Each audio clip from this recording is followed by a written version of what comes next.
Stable voice channel में आप लोगों का स्वागत है। आज की कहानी बहुत ही प्रेरणादायक कहानी है। पैसों के घमंड की कहानी। आइए इस कहानी को शुरू करते हैं।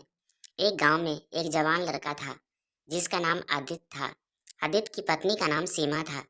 आदित्य के पास बहुत सारा धन था और वह इसका इस्तेमाल अपनी इच्छाओं को पूरा करने में करता था।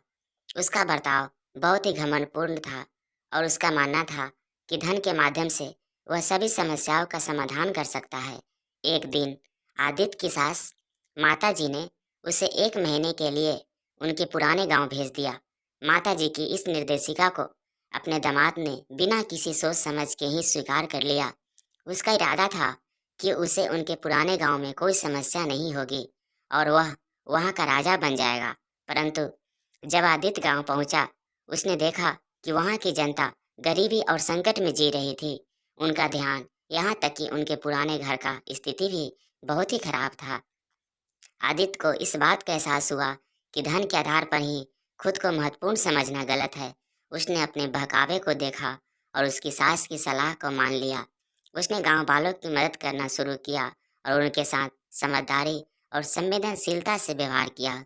उसने अपने प्रभाव का उपयोग करके गांव के विकास में सहायता की और गरीबों की मदद की।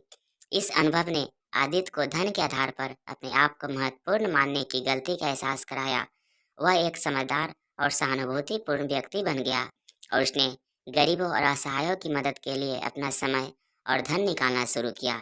यह कहानी हमें यह सिखाती है कि धन की महत्ता सिर्फ अपने लिए ही नहीं होती है, बल्कि हमें इसका सही उपयोग करके समाज की सेवा में भी लगाव दिखाना चाहिए। कैसा लगा यह कहानी कमेंट करके ज़रूर बताएं और इस चैनल पे नए हैं तो कृपया इसे लाइक शेयर और सब्सक्राइब कर लीजिए। Thank you.